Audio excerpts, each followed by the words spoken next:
Good morning class.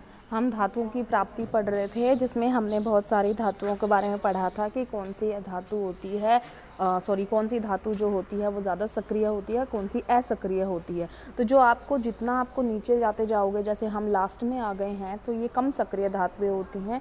जो कम सक्रिय धातुएं होती हैं वो या तो यौगिक का निर्माण करती ही नहीं है, फ्री अवस्था में मिलती हैं, मतलब मुक्त अवस्था में मिलती हैं, फ्री फॉर्म में मिलती हैं, कोई कंपाउंड नहीं होगा, सिंपल एलिमेंटल फॉर्म में मिलेंगी, या कभी कभी वो क्या होता है सल्फाइड के रूप में भी मिल सकती है। जैसे मरकरी जो होता है वो मरकरी सल्फाइड में सिनाबार जिसको बोलते हैं, उस अयस्क की फॉर्म में मिलता है, उस ओर की फॉर्म में मिलता है, जैसे आप देख पा रहे हैं यहाँ पर लिखा भी हुआ है। और ये देखिए यहाँ पर ये अलग अलग सक्रियता के हिसाब से बनाया हुआ है। तो जो सबसे कम सक्रिय वाली धातुएं थी, जैसे चांदी, प्लेटिनम, कॉपर, सिल्वर, ये स्वतंत्र अवस्था में पाई जाती है, मतलब फ्रीली एग्जिस्ट करती हैं वो। जैसे ये गोल्ड, सोना, सिल्वर, चांदी, प्लैटिनम, कॉपर, तांबा, ये है स्वतंत्र अवस्था में मिलती हैं। कभी कभी इनके सल्फाइड या ऑक्साइड के अयस्क मिल जाते हैं, तो सिर्फ इनके क्या मिलते हैं, सल्फाइड या ऑक्साइड के अयस्क मिलते हैं। ऑक्साइड का फॉर्मूला भी आप बनाना जानते हो और सल्फाइड का भी जानते हो, है ना। अब जो बात करते हैं, अब इनको जो हम जैसे जैसे अब सक्रियता ऊपर की साइड ज़्यादा होती जा रही है, तो अब ये ज़्यादा यौगिक बनाएंगे। जो जैसे ये वाले हैं, ये इनके कार्बोनेट वाले भी एग्जिस्ट करते हैं, इनके ऑक्साइड भी एग्जिस्ट करते हैं, इनके सल्फाइड भी एग्जिस्ट करते हैं, क्योंकि इनकी सक्रियता ज़्यादा है तो यौगिक के निर्माण भी ज़्यादा होंगे।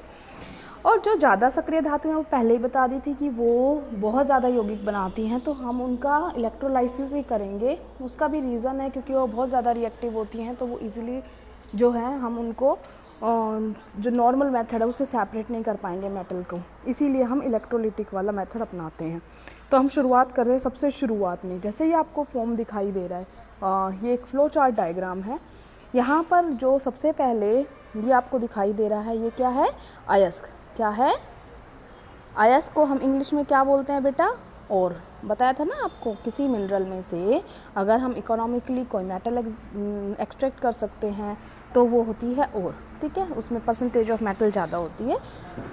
अब और का हम पहला स्टेप होता है, और को पाउडर बना लेते हैं, उसके बाद उसका सांद्रण करते हैं। सांद्रण को इंग्लिश में बोलते हैं बेटा कंसंट्रेशन ऑफ और। क्या बोलते हैं, कंसंट्रेशन ऑफ और, या इसके लिए दूसरा नाम भी है और ड्रेसिंग। क्या नाम है, और ड्रेसिंग। और इसके लिए तीसरा नाम भी है बेनिफेक्शन ऑफ और।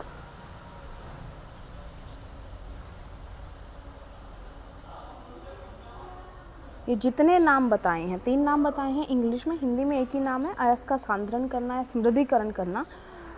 तो इसमें करते क्या हैं, जैसे हमारी जो अयस्क होगी ना, वो उसमें धूल, मिट्टी, कंकड़, बहुत सारी अशुद्धियाँ होंगी। उन अशुद्धियों को जो अगर हम सेपरेट कर लेते हैं तो उन विधियों को हम क्या कहते हैं, सांद्रण विधि कहते हैं। इसको इस तरीके से समझिए। सबसे पहले तो आप ये समझिए, आपके पास कोई अयस्क है तो उसमें जितने भी खनिज अयस्कों में मिट्टी, रेत जैसी अशुद्धियाँ होती हैं, उनको हम क्या कहते हैं, गैंग। इंग्लिश में GANGUE, ठीक है ना, गैंग। तो ये जो मिट्टी हुआ, रेत हुआ, पत्थर हुआ, ये होता है गैंग, मतलब अशुद्धियाँ। और इनको अगर हम मेटल से निकालना चाहते हैं तो ही वो क्या होगी, शुद्ध होती जाएगी। तो इनसे जो निकालने की प्रक्रिया है उसको हम बोलते हैं स्मृतिकरण या सांद्रण या कंसंट्रेशन ऑफ और बेनिफेक्शन ऑफ और ड्रेसिंग, जो आप कहना चाहें, ठीक है। इतनी बात समझ में आ गई। अब ये जो हटाई जाती है, इसमें अलग अलग विधियाँ, हालांकि इसमें नहीं देख रखी, लेकिन फिर भी मैं एक आधी विधि आपको बता देती हूँ ताकि आपको समझ में आए हो क्या रहा है, कैसे होता है ये, ठीक है। उसके लिए आप ये देखो, जैसे हमने यहाँ पे मान लो आपके पास कोई लोहा धातु है, ठीक है, ठीक है। तो हम यहाँ पर क्या हुआ, मान लो हमारे पास लोहा धातु का हमने चूरा बना लिया। धातु है या इसका कोई दिक्कत नहीं हमें। और आपको क्या पता है कि लोहा क्या होता है, चुंबक की तरफ आकर्षित होता है। तो हमने क्या किया, इसका चूरा बना के, ये जो एक मोटर सी आपको बनाई आपके सामने, ये क्या है, जैसे आपने मोटर चलती हुई देखी होगी चक्की वाली, तो ऐसे गोल गोल पट्टा घूमता है ना, तो यहाँ पे क्या हो रहा है, ये ऐसे चल रही है और यहाँ पर जो है वो मैग्नेट लगा है। क्या लगा है? मैग्नेट। तो जब ये यहाँ से जाएगा तो यहाँ पे मैग्नेट होने की वजह से वो आयरन वाली जो चीज़ होगी, चाहे वो यौगिक हो चाहे कंपाउंड हो, वो यहाँ पर एकत्रित होना शुरू हो जाएगी। और जो जो नॉन मैग्नेटिक है, इसका मतलब जिसका चुंबक की तरफ आकर्षित नहीं है, उसकी तरफ क्या हो जाएगा, उसका झुकाव नहीं होगा मैग्नेट की साइड, इस वजह से वो अलग ढेर बनाएगी। तो यहाँ पे 2 ढेरों की प्राप्ति हुई। इसमें क्या है, जो नॉन मैग्नेटिक है, जो एक तरह से आप अगर लोहे की बात कर रहे थे या लोहे के किसी यौगिक की बात कर रहे थे जो अयस्क के अंदर मौजूद है, तो यहाँ पे अयस्क इकट्ठा हो जाएगा और यहाँ पे वो अशुद्धियाँ एकत्रित हो जाएंगी। तो इस तरीके से हम सेपरेट कर सकते हैं। कई तरीके होते हैं बेटा, लेकिन आपके तरीके इस सिलेबस में नहीं हैं।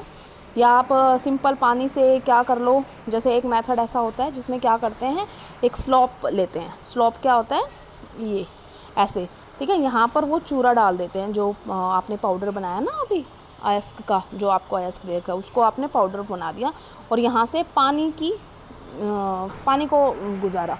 तो पानी क्या होगा, जो भारी चीज़ होगी वो तो यहीं रह जाएगी और जो हल्की रेत मिट्टी होगा वो नीचे इकट्ठा होना शुरू हो जाएगा, क्योंकि स्लोप पर है। तो यहाँ पर क्या हुआ, रेत मिट्टी अलग हो गए, वो यहाँ पर आ गए और जो भारी चीज़ हो गई वो यहीं पर रह गई। तो इस वजह से हमने 2 चीज़ों को अलग कर लिया। तो इन चीज़ों से आपको क्या पता चला है कि अयस्क का समृद्धीकरण क्या है, अयस्क का सांद्रण क्या है, कि अयस्क के अंदर से रेत मिट्टी को, अलग अलग अशुद्धियों को हम अलग कर लेते हैं, उसे हम क्या कहते हैं, अयस्क का समृद्धीकरण। पहला स्टेप होता है, ये हर प्रक्रिया हर उसमें होता है, ज़रूरी नहीं है कि वो कम सक्रिय है ज़्यादा सक्रिय है, सबके अंदर होता है, ठीक है ना, क्योंकि साफ़ सफाई तो सबको ही चाहिए। उसके बाद जो हमने ये देख लिया, क्या हमने समृद्धीकरण कर लिया, ठीक है, ये सांद्रण कर लिया। उसके बाद आते हैं हम कि वो उच्च अभिक्रियाशील धातु है या मध्यम अभिक्रियाशील धातु है या निम्न अभिक्रियाशील धातु है। तो सबसे पहले हम निम्न वाले पर आते हैं, ठीक है। निम्न वाले अभिक्रियाशील धातु में क्या होता है, जो अभी मैंने बताया था, निम्न अभिक्रियाशील धातु कौन कौन से थे, जैसे आपका कॉपर था, सिल्वर था, गोल्ड था, प्लैटिनम था। या तो ये फ्री अवस्था में मिलेंगी तो आपने कुछ ही नहीं करना, इनकी सफाई करनी है और जो अशुद्धियाँ वो सेपरेट करनी है, रिफाइनिंग करनी है। या अगर वो क्या किस में मिलेंगी, सल्फाइड की फॉर्म में, तो हम क्या करेंगे, सल्फाइड जब और होती है तो हम भर्जन करते हैं, ठीक है। अब ये भर्जन क्या होता है, भर्जन होता है गर्म करना वायु की उपस्थिति में, अयस्क को गर्म करना वायु की प्रेजेंस में, ठीक है, हीटिंग ऑफ और इन प्रेजेंस ऑफ ऑक्सीजन या इन एक्सेस ऑफ ऑक्सीजन। तो इसका मतलब ऑक्सीजन की उपस्थिति में गर्म करना। अब फॉर एग्जांपल हमारे पास कोई धातु थी, जैसे यहाँ पर दे रखा है, हमने मान लो मरकरी लिया हुआ था और हमने मरकरी को गर्म किया। अब मरकरी को गर्म करेंगे, हमने क्या दिया हुआ है, ऑक्सीजन दी हुई है उसको, तो ऑक्सीजन सल्फर के साथ मिलके क्या बना देगी, सल्फर डाइऑक्साइड। पहले तो वो कन्वर्ट किस में होगा, ऑक्साइड में, फिर उस ऑक्साइड को भी गर्म कर देंगे तो ऑक्सीजन अलग हो जाएगी, हमें क्या मिल गई, मरकरी। हमें यही तो चाहिए था, अयस्क से धातु की प्राप्ति, तो हमें मिल गया ना, तो हमें कुछ नहीं चाहिए फिर। इसका मतलब क्या हुआ, जो निम्न अभिक्रियाशील धातुएं हैं वो या तो फ्री अवस्था में मिलेंगी तो हम उनमें से अशुद्धियाँ निकाल देंगे, वो साफ़ हो जाएंगी, या उस अयस्क में अगर सल्फाइड बना हुआ है किसी मेटल का तो हम पहले उसको गर्म करेंगे, भर्जन करेंगे। भर्जन के बाद हमें क्या होगा, उसको और गर्म करेंगे तो हमें क्या मिल जाएगी, हमें धातु मिल जाएगी। समझ में आ गया। जो वो धातु मिली है वो अभी शुद्ध नहीं है, 100% प्योर नहीं है। मान लो आपको 90% मेटल मिल गई है लेकिन 10% अभी भी उसमें अशुद्धियाँ हैं, तो जो मेटल मिली है आपको निकाल के अभी गर्म करने के उपरांत, जैसे अभी आपको मरकरी मिली थी, उसमें जो अशुद्धियाँ हैं उन अशुद्धियों को भी निकालने के बाद अगर आपको 100% मेटल मिल जाती है तो वो क्या विधि से मिलेगी, परिष्करण। परिष्करण को क्या बोलते हैं हम, रिफाइनिंग। क्या बोलते हैं, रिफाइनिंग। तो रिफाइनिंग क्या होती है, refining is the process of obtaining 100% pure metal from the crude metal. जो आपको धातु मिली है अयस्क को गर्म करने के बाद या अलग अलग विधियों से मिलने के बाद, वो जो धातु मिली है वो अभी पूर्णतः शुद्ध नहीं है, इसका मतलब अशुद्ध धातु है। और अशुद्ध धातु से हमने क्या प्राप्त की है, 100% शुद्ध धातु। तो वो विधि क्या कहलाती है, परिष्करण। ठीक है, समझ में आ गया क्या बोला मैंने। रिफाइनिंग के लिए मैंने बोला कि process of getting 100% pure metal from crude metal is called refining. ठीक है ना, किसकी डेफिनेशन है? रिफाइनिंग की। अगर आप उसको हिंदी में बात करें तो परिष्करण वह प्रक्रिया है जिसके अंतर्गत हम अशुद्ध धातु से